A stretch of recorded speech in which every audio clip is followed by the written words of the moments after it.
साथियों, अंतर जगत की यात्रा का ज्ञान विज्ञान भाग 2, लेखक डॉक्टर प्रणव पांड्या। साधना पाद।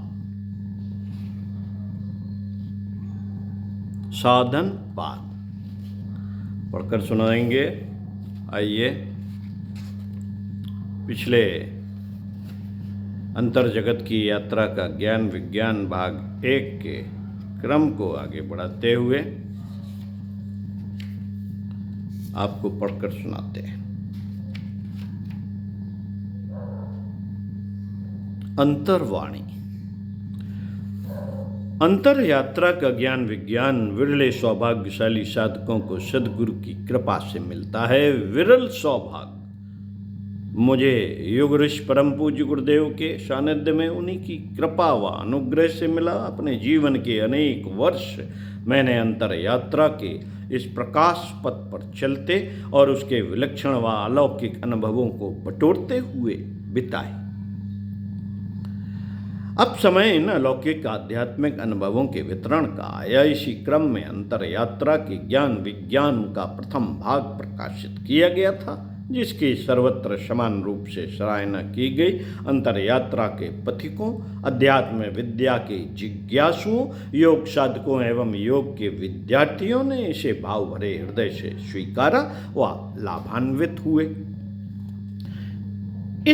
इसका द्वितीय भाग प्रकाशित किया जा रहा है। यह कई अर्थों में विशेष व विलक्षण है। योगर्षि पतंजल ने अपने योग सूत्रों के प्रथम पाद को समाधि पाद कहा और दूसरे पाद को उन्होंने साधन पाद की संज्ञा दी। पहले समाधि फिर साधन। यह बात उतनी विलक्षण है जितने कि पहले फल फिर बीज।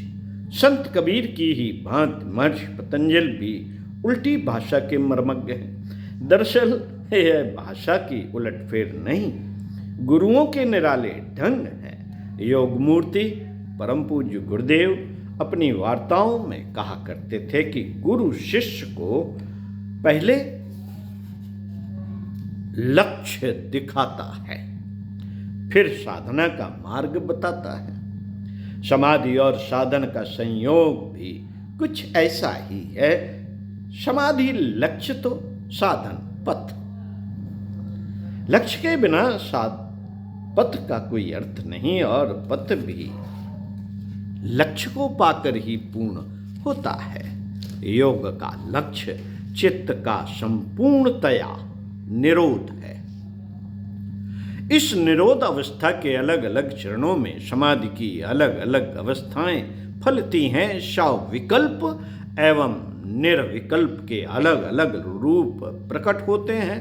चित्त शुद्ध हो, स्फटिक मणिवत निर्मल हो तो स्वाभाविक ही अपनी निरोध अवस्था पा लेता है। सुखदेव सदृश विरले योगी इसे जन्म से ही पा लेते हैं। उनकी अंतरात्मा में समाधि सत्य स्वमेव प्रकट हो जाता है, परंतु सामान्य जनों के लिए संभव नहीं। उनके लिए महात्मा सुखदेव की सहज अवस्था जीवन का परम लक्ष्य है और इसके लिए उन्हें साधन का विज्ञान जानना पड़ता है।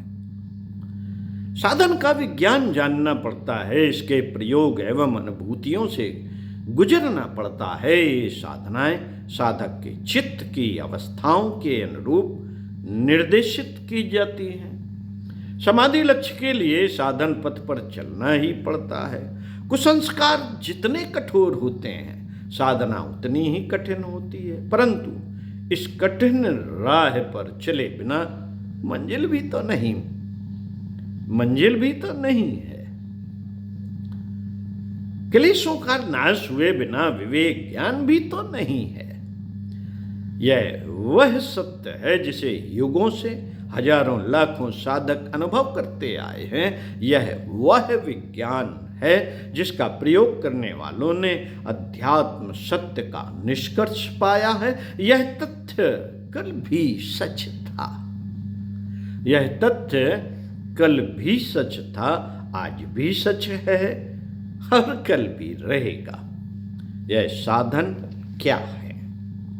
क्या है इसका तत्व, कैसी है इसकी प्रक्रिया और किस तरह होते हैं इसके परिणाम, इन्हीं प्रश्नों का हल योग सूत्र के द्वितीय पाद में खोजा गया, जिसे अंतर यात्रा के ज्ञान विज्ञान के द्वितीय भाग में प्रकाशित किया जा रहा है। खोजने वाले पाते हैं, शेष तो खोना ही पड़ता है।